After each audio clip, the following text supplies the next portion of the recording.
welcome back to my channel. My name is Holly. This is She Reads.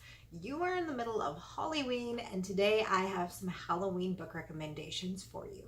So today we're going to be talking about 7 books which I have read that I think would be perfect for the Halloween season. So if you guys are looking for what to read this month, here is your stop. The first book that we're going to talk about is The Demonologist, and this one is a true story about Ed and Lorraine Warren and all of the experiences that they have had over the years investigating paranormal situations. So Ed and Lorraine Warren are very, very, very famous. They are paranormal investigators and demonologists, and they have been in countless movies, TVs. The story Annabelle was based on their accounts. The Conjuring was based on their accounts. Like all of these, like major famous paranormal investigations were pretty much centered around them. They did the investigation for the Amityville horror case, and so interesting. If you've never seen an interview with them, they are very, very interesting. Ed has since passed away, but Lorraine is still around, and she just seems like the sweetest little lady ever. And this book was absolutely terrifying. So I'm just going to read the synopsis on the back to you and go into a little bit about what I thought of the book.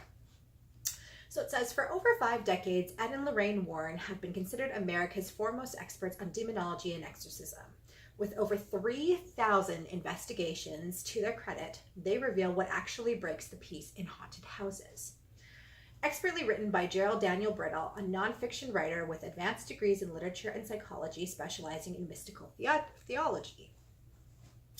If you think ghosts are only responsible for hauntings, think again. The Demonologist reveals the grave religious process behind supernatural events and how it can happen to you.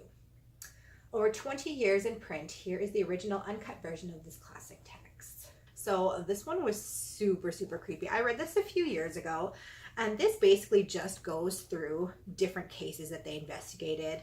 There are photos, actual photos of situations that they faced, and it was super scary.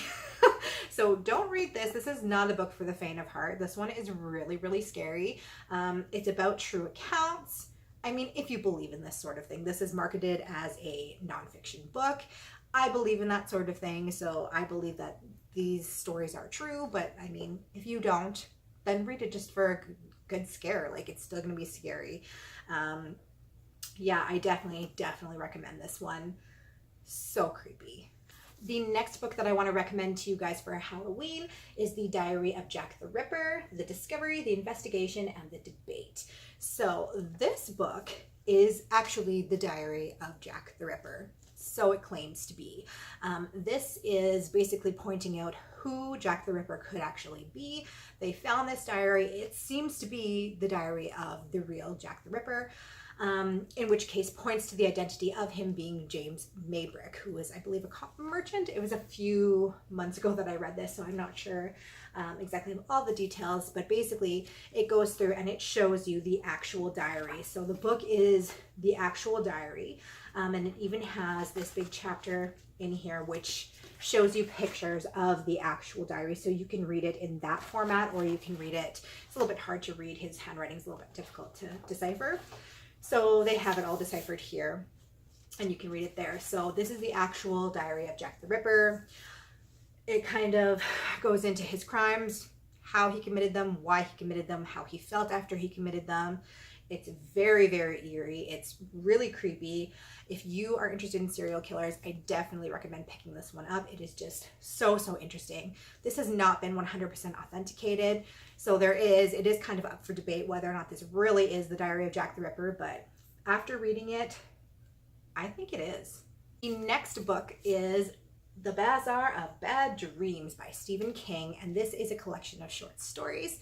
I really recommend any collection of short stories, especially by Stephen King, for the Halloween season. I mean, they're just really great. I mean, some of them are longer than others, but they're just kind of nice, like in the evening or whatever, if you want kind of like a scare. Give one of these a read. I mean, I love short stories for that reason, that you don't have to get really invested into this whole big story. If you want to read like lots of different kind of creepy things for the Halloween season and you don't want to be tied down just to reading a big novel, then read a few of these, and it gives you kind of like that creep factor for Halloween, and I definitely recommend this one. I'm sure any of his short story collection compilations would be great. I've only read this one cover to cover, so I can't comment on the other ones, but I'm sure they'd all be similar. The next book that I recommend for Halloween is A Novel of Possession by Peter James. This one I read quite a while ago, so I don't remember exactly all the details of it.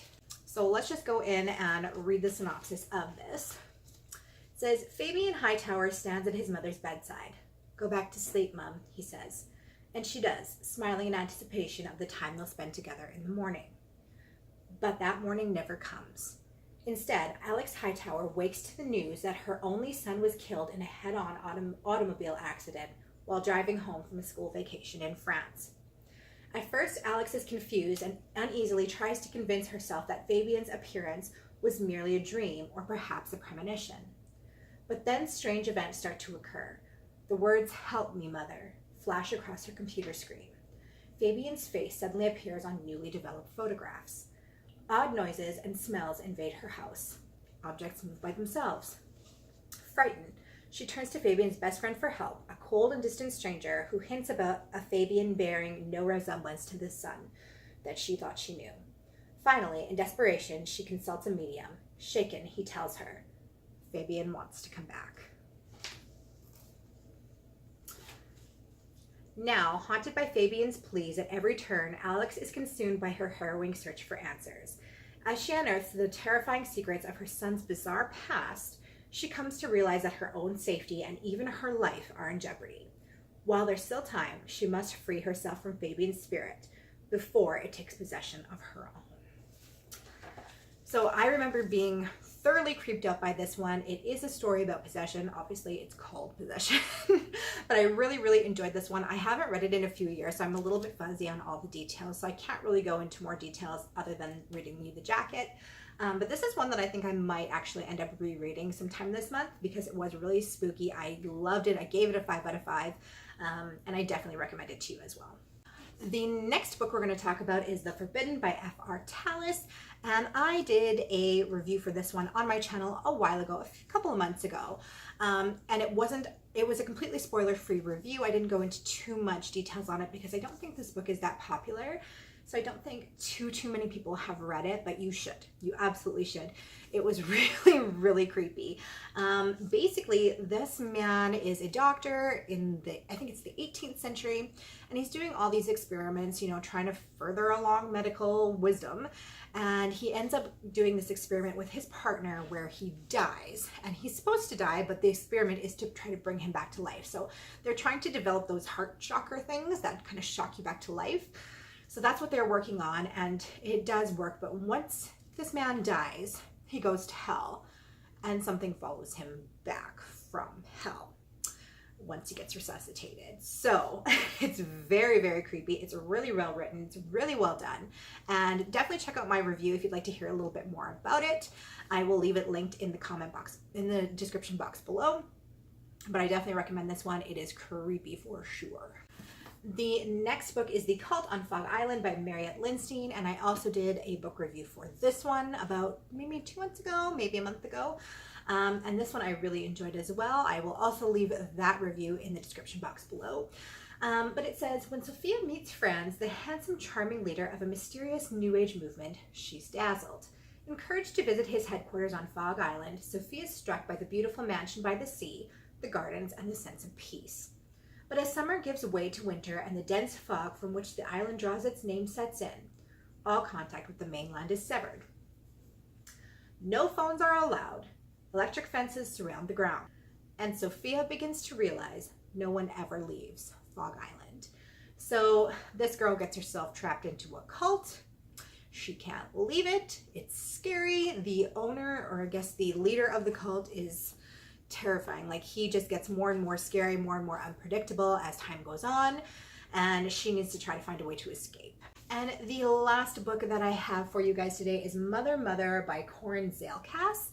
And this one is another one where I have read it so long ago that my memory is a little bit foggy on the details, but I do know that I really enjoyed it and I would recommend it for sure. Josephine Hurst has her family under control. With 2 beautiful daughters, a brilliantly intelligent son, a tech guru husband, and a historical landmark home, her life is picture perfect. She has everything she wants. All she has to do is keep it that way. But living in this matriarch's determinedly cheerful yet subtly controlling domain hasn't been easy for her family. And when her oldest daughter, Rose, runs off with a mysterious boyfriend, Josephine tightens her grip, gradually turning her flawless home into a darker sort of prison. Resentful of her sister's newfound freedom, Violet turns to Eastern philosophy, hallucinogenic drugs, and extreme fasting, eventually landing herself in the psych ward.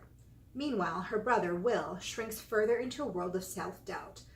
Recently diagnosed with Asperger's and epilepsy, he's separated from the other kids around town and is homeschooled to ensure his safety.